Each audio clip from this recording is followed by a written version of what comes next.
독수리가 보금자리를 아주 가파른 절벽, 벼랑 거기에다가 보금자리를 만듭니다. 알을 낳기 위해서 거친 나무가지를 갖다가 놔요. 그 다음에는 토끼 사냥을 하고 이런 짐승 사냥을 해서 그 껍질을, 토끼 껍질 같은 토끼 가죽을 갖다가 쫙 펴요. 그래서 아주 포근포근하게 만들어 놓고 거기다가 알을 낳습니다. 그 알이 이제 부화됐어요. 그럼 새끼가 자랍니다. 그러면 털이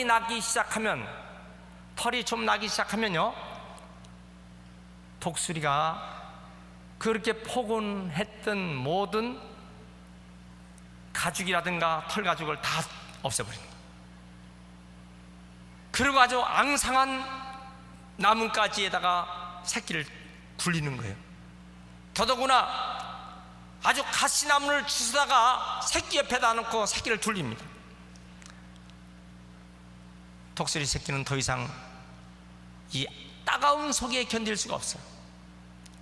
그러니까 밖으로 나가는 것이 오히려 더 나은가, 밖으로 밀쳐내게 하면서 그 높은 벼랑에서 자기 새끼를 떨어뜨리는 거예요. 생각해 보세요. 털도 제대로 안 났는데 엄마가 미쳤나, 나를 이렇게 집어던지게, 얼마나 원망하겠어요. 날갯짓을 얼마나 하겠습니까? 근데 어미는 어떻게 하고 있습니까? 가만히 쳐다보고 있는 거예요. 떨어지는 온갖 날갯짓을 다 하고 막 떨어지는 새끼를 가만히 보면서 있다가 쏜살같이 밑으로 내려가 새끼를 날개로 받는 것입니다. 그리고 올라가는 거예요. 엄마가 제정신이 돌아왔는가 보다 천만에 또 집어던집니다. 그러면 또 죽겠다고 날갯짓을 아우성칩니다. 이렇게 하기를 수없이 반복하는 거예요. 독수리는 다른 새와 달라요. 다른 새는 이게 날갯짓을 합니다. 독수리는 날갯짓을 하는 새가 아니에요. 독수리는 날개를 펴고만 있어도 자기 방향을 다 찾아갑니다. 그래서 새 중에 왕을 독수리를 만드는 것이에요. 여러분, 왜 성경에서 독수리가 자기 새끼를 훈련하는 것처럼 하나님께서 자기 백성을 이렇게 훈련하실까? 강력한 하나님의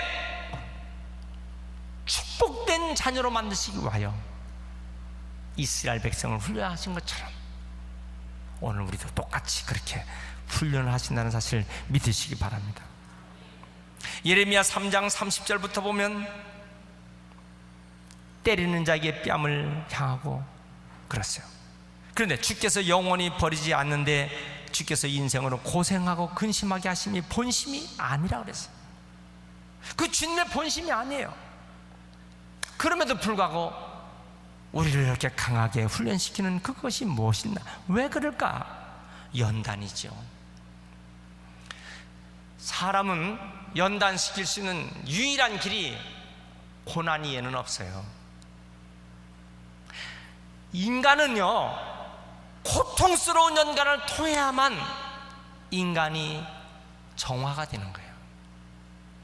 하나님 그걸 너무 잘 아시기 때문에 견딜 수 없는 극한의 연단을 통과한 사람에게는 불순물을 다 빼버려요. 여러분이 이 사실을 아셔야 합니다. 재물도 버리고 명예도 버리고 건강도 다 없어졌어. 이제 난 뭐 아무것도 없습니다. 난 주님만 바라봅니다. 이렇게 만들어서 하나님이 쓰신다는 것입니다. 북한에서 탈출한 분들이 땅 가지고 있고 재산 가지고 있고, 그런데 북한이 공산당들이 들어와서 지배를 하니까 어떻게 됐어요? 이 땅을 가지고 있을 것이냐, 아니면 신앙을 찾아서 자유를 찾아서 남쪽으로 도망을 갈 것이냐, 둘 중에 하나를 해야 돼요. 그런데요, 북한에서 그렇게 땅이 많아도 나는 이 땅보다는 신앙을 위해서, 자유를 위해서 북한에서 나온 사람들, 땅 문서만 가지고 나왔어. 저도 땅 문서만 가지고 우리 아버지가 나왔어. 지금도 그 땅 문서를 가지고 있어요. 언제고 평화가 되면 내가 가서 땅 찾으려고. 근데 놀라운 사실이 있어요. 북한에서 땅이 크다고 땅에 주저앉았던 사람은 지금 어떻게 되겠어요? 그런데 땅이 아무리 커도 나는 신앙을, 그것을 붙잡고 살겠다고 내려온 사람들은요, 하나같이 남한 땅에다 와서 저들이 가난뱅이로 살지 않습니다. 한경재 목사 시절 72명의 장로님들 북한에서 피난 내려와서, 목사님이 우리 교회 집시다. 피난 내려왔는데 아무 돈이 없는데요. 그래요. 40일 먹을 양식만 남겨놓고 다 하나님께 바칩시다. 40일 남을 양식만 남겨놓고 다 하나님께 바칩시다. 그래서 지은 것이 여러분 영락교회예요. 그런데 그 교회를 졌던 72명의 그분들은 어떻게 됐습니까? 남대문 시장, 동대문 시장에서 다 저들이 굵직굵직한 대기업으로 다 아름다운 간증거리가 남기는 그런 사람들이 됐잖아요. 이게 무슨 말인가 하면, 하나님은 살아계시기 때문에 그 고난 중에도 오직 신앙을 바라보고 사는 사람은 승리하는 것입니다. 믿으시면 아멘 하세요. 저는 가만히 생각해 보는 거예요. 우리 아버지가 그 땅을 다 버리고 그 땅에서 거기서 주저앉아 계셨더라면 어떻게 됐겠어요? 다 버리고 내려와서 결국은 하나님께서 저 하나 키워갖고 하나님의 은총으로 커서 이렇게 지금 말씀을 전하는 거 아니겠습니까? 이 철새 오리가 먼 나라로 오리가 이제 소리를 내면서 철새 오리가 갑니다. 그 뒤에 한 오리가 떨어졌어요. 떨어졌는데 너무도 배가 고프고 피곤해요. 그래서 이 떨어진 철새 오리가 한 지붕 위에서 앉아 있으니까 마당에 놀고 있는 쥐보리들이요, 편안하게 쥐보리들이 그 마당에서 먹이를 먹고 편안하게 있는 거야. 야, 이게 수천리 날아가면서 할 게 뭐 있냐, 그냥 저 똑같은 오리떼니까 저 오리들과 같이 놀자. 그래서 철새 오리가요 마당에 내려가서 쥐보리와 함께 놀게 됐던 거 아니겠습니까? 주인이 먹을 것 주지요, 잠잘 곳이 있죠, 날아날 필요 없지요. 하루 이틀 사흘 나흘 열흘 20일 지나니까 점차 살이 찌기 시작하는 거예요. 토실 살이 찌겠어요. 어디를 좀 먼 나라 갈 필요 없었어요. 근데 어느 날 주인이 다 잡아갖고 오리 구이를 해버렸던 거 아니겠습니까? 여러분, 편한 것이 좋은 게 아니에요. 편한 것이 좋은 게 아니라 하나님은 우리에게 시편 121편 1절에 내가 산을 향하여 눈을 들리라. 나의 도움이 어디서 올꼬? 나의 도움이 천지일신 여호와께서로다. 아니, 이스라엘 백성이요 애굽에서 나와서 가나안까지 가는 데는 걸어서 2주 14일이면 갈 수 있어요. 자동차로 몇 시간이면 갑니다. 비행기로 한두 시간이면 끝납니다. 아니 근데 40년 동안을 하나님께서 이 광야를 배회하면서 고생을 시키는 이유가 뭡니까? 농사도 짓지 못합니다. 마트도 없어요.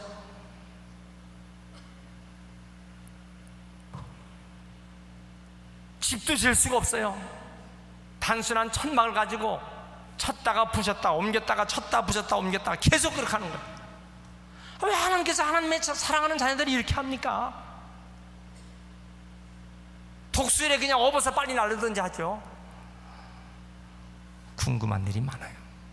저는 성경 말씀을 가만히 보면서 정말 하나님을 의지하나 안 의지하나, 그 광야에서 먹을 것이 없는데 하나님을 의지하고, 그것도 만나도 며칠씩 모아놓아서는 안 돼요. 그건 다 썩어버려. 매일매일 아침마다 만나를, 하나님을 바라보고 감사하게 만나를 걷도록 만들어진 하나님의 그 원칙, 법법, 왜 그럴까? 하나님의 은혜만 바라보라고요. 아멘 합시다. 여러분, 우리는 하나님의 은혜만 바라봐야 합니다. 한번 따라합시다. 주여, 오늘도 주님의 은혜만 사모합니다. 나를 감찰하시는 하나님 앞에 주님만 바라보고 사시길 축원합니다. 자, 두 번째 건은 뭐냐면은 안수하시는 건이에요. 하나님이 우리를 안수해 주신다 그랬어요. 5절, 주께서 나의 전우를 두르시며 앞뒤를 호위하시며 안수하셨나이다. 안수하셨나이다. 하나님이 우리를 어떻게 인도하셨는가? 출애굽기 20장 20절, 나는 너를 애굽 땅에서 인도한 너의 하나님 여호와, 내가 너의 갈 길을 가르쳐 보이고 너를 주목하여 훈계하리로다. 시편 32편 8절, 사람이 마음으로 자기 길을 계획할지라도 그 걸음을 인도하신 분은 여호와시로다. 잠언 16장 9절, 나 여호와가 너를 항상 인도하여. 이사야 58장 11절. 여호와께서 사람의 걸음을 정하시고 잠언 3장 6절, 너는 범사의 그를 인정하라. 그리하면 내 길을 지도하시리라. 하나님께서는요, 하나님을 인정하고 하나님을 바라보고 사는 사람에게는 하나님께서 길을 인도해 주신다는 사실입니다. 이번 주 좋은 일들이 여러분들에게 임하길 축원합니다. 예배를 잘 드리고 하나님을 사랑하는 자에게는 이제 내려가면 좋은 소식이 이번 주간에 계속 있을 줄 믿습니다. 자, 하나님께서 사랑하는 자에게 안수해 주셨다 그랬어요. 구약과 신약의 안수는요, 전달의 의미입니다. 첫째, 복을 전달하는 것이에요. 야곱이 요셉의 두 아들을 축복기도 합니다. 머리에 복을 전달하는 거예요. 예수님이 어린 아이들에게 축복기도 하십니다. 안수하시는 것입니다. 예수님이 어린아이에게 안수하여 주셨어요. 또 제물을 드리는 자는요, 제물의 제책을 다 전달해서 안수했어요. 아론의 아들들을 속하기 위해요, 백성들의 죄를 속하기 위해서 백성들의 죄를 다 제물에 전가시켜서 이 제물이 백성들의 그 불청함을 다 여기다가 제물에 얹고, 그래서 제물에 안수했어요. 죄를 속하기 위해서. 또 안수요, 능력의 전달입니다. 복음서와 사도행전을 보면은 신약시대 안수하여 능력이 나타나도록 했어요. 예수님의 제자들이 안수하여 능력이 나타나도록 했습니다. 또 은사가 전달되는데 안수했어요. 그래서 목사를 안수하고 집사를 안수하고 그러잖아요. 그래서 이 은사를 전달하는데 교회에서 사도들에게 성도들의 은사를 나눠주는데 안수했습니다. 또 병고침을 위해서 안수해줬어요. 평안을 위해서 안수해줬어요. 여러분, 우리가 예배 시간에 하나님의 은혜가 영적으로 여러분들 머리마다 안수되시길 축원합니다. 여러분들이 손을 들고 기도하고 찬양할 때 하나님의 은총이 여러분들에게 영적인 안수가 임하길 축원합니다. 믿습니까? 여러분, 하나님의 인도하심을 받는 그런 은혜가 여러분들에게 다 있길 원합니다. 나는 이 도무지 고통을 이길 수가 없어, 난 죽을 것 같아, 여러분 그런 생각을 가끔 하십니까? 아니에요. 아주 중요한 성경 규제를 우리는 알아야 합니다. 고린도전서 10장 13절에 사람이 감당할 시험 밖에는 너에게 당한 것이 없나니 오직 하나님 미쁘사 너희가 감당치 못할 시험을 당함을 허락지 아니하시고 시험 당할 즈음에 또한 피할 길을 내사 너희로 능히 감당케 하시느니라. 감당케 하신다. 어떤 고난도 우리는 다 이길 수 있게 하신다. 할렐루야. 저는 뭐 그렇게 나이가 많이 든 것은 아니지만은 하나님께서 여러 가지로 연단을 주셔서 도저히 제가 일어날 수 없는 단계까지 막 밀어붙일 때 있어요. 환경적으로, 뭐 경제적으로, 건강으로, 뭐 사람들 때문에 막 밀어붙입니다. 그렇지만은 하나님 이 고비를 잘 이기게 하옵소서. 그러면요, 그게 다 해결되는 거예요. 여러분들 이 은혜가 다 있기를 원합니다. 한번 따라하세요. 주여, 나에게도 하나님의 은혜로, 하나님의 인도하심으로 살게 하소서. 말한 대로 될 줄 믿습니다. 복명한 대로 될 줄 믿습니다. 세 번째 말씀입니다. 하나님은 우리를 붙잡아 주신다는 것이에요. 하나님, 우리가 허튼 길로 가지 않도록, 망하지 않도록, 패하지 않도록 붙잡아 주신다는 거예요. 10절 말씀 보세요. 곧 거기서도 주의 손이 나를 인도하시며 주의 오른손으로 나를 붙드시리이다. 오른손으로 붙잡아 주십니다. 우리는 전에 연들을 참 실타래에서 연 만들어 갖고 높이 연을 띄웠어요. 연을 띄웠어요. 한 소년이 연을 띄웁니다. 연이 머리 높이 올라가. 연이 안 보여요.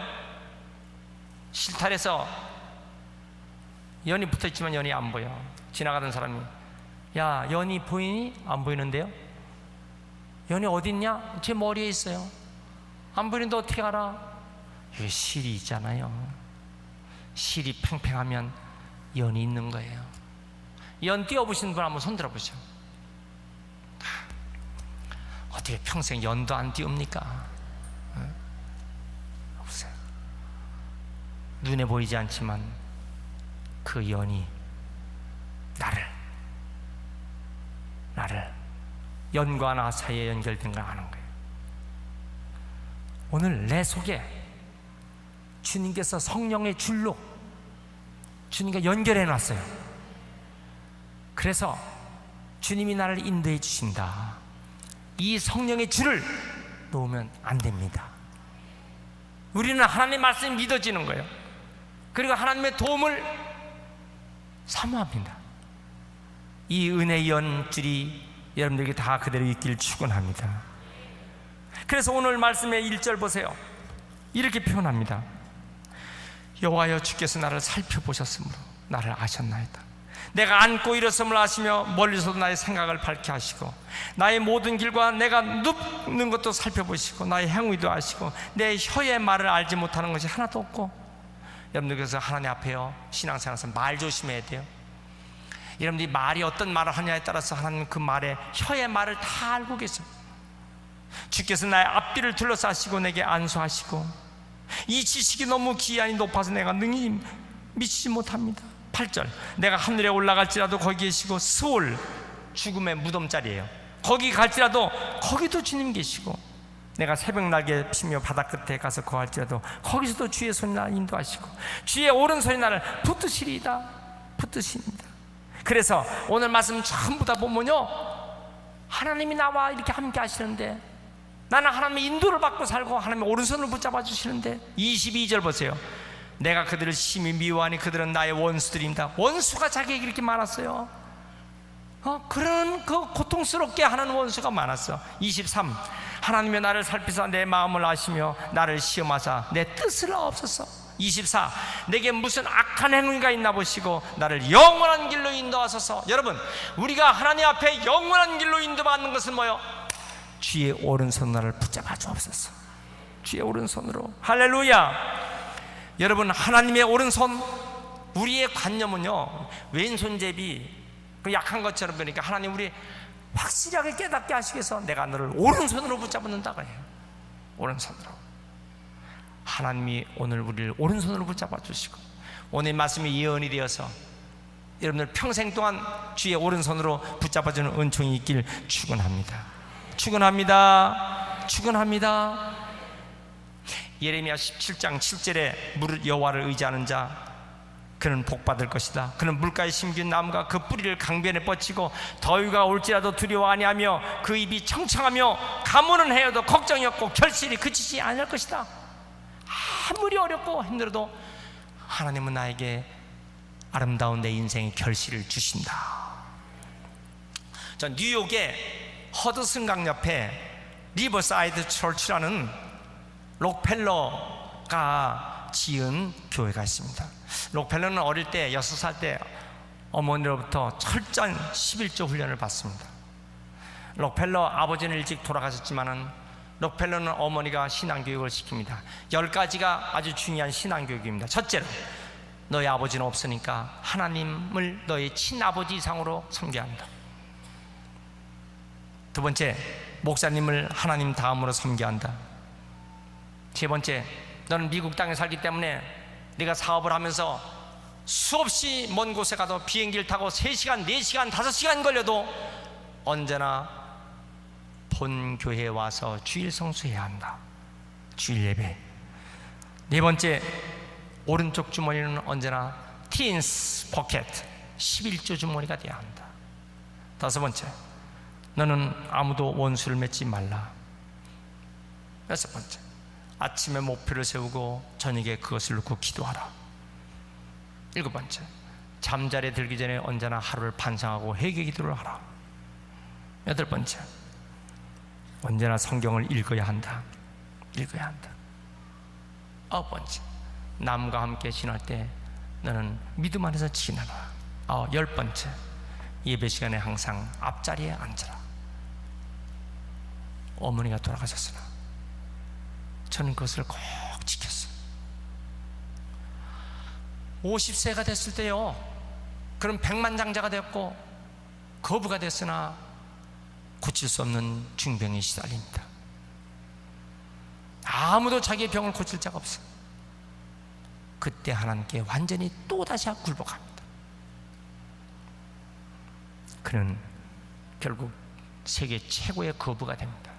오늘날 현대에 빌 게이츠가 가장 부자라고 하지만 빌 게이츠보다 3배가 더 부자가 록펠러입니다. 왜냐하면 빌 게이츠는 미국 GNP의 0.5%만 가지고 있습니다. 재산이 0.5%의 3배인 1.51%가 록펠러의 재산이었어요.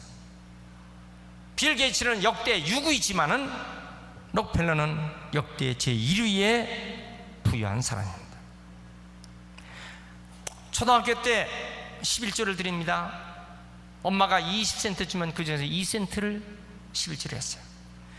부자가 됩니다. 점차 11조가 많아집니다. 10의 2조, 10의 3조, 10의 4조, 10의 9조까지 드리고서도 10의 1조를 가지고 자기 생활을 다 하고 자기 직원들을 다 운영하고 회사를 다 운영했어요. 10의 9조를 하나님께 드리면서도 그는 신앙, 교회, 교육, 병원, 박물관, 그가 손대는 것마다 한 시대의 위대한 하나님 역사를 나타냈어요. 참 위대한 생애를 산 그를 위해서 자서전을 쓰도록 집필자들이요 자료를 달라고 그랬어요. 자료를 줬습니다. 자료를 줬는데 그 자료를 가지고 록펠러의 자서전을 만들게 됐어요. 록펠러가 최후로 어떻게 썼나 쭉 봤어요. 근데 맨 뒤에가 마음에 들질 않았어요. 다 쓴 맨 뒤에 뭐라고 썼냐면 이렇게 썼어요. 록펠러 자수성가한 사람, 이거 지어야 한다. 록펠러는 자수성가한 사람이 아니다. 나는 자수성가한 사람이 아니야. 나는 하나님의 은혜로 산 사람이다. 나는 하나님의 도움으로 산 사람이다. 그래요 여러분, 록펠러 자수전 맨 뒤에는 자수성가가 아닙니다. 나는 하나님의 도움으로 산 사람이다. 여러분, 우리 모두 하나님의 은혜로 하나님의 도움으로 평생을 살아가시길 축원합니다.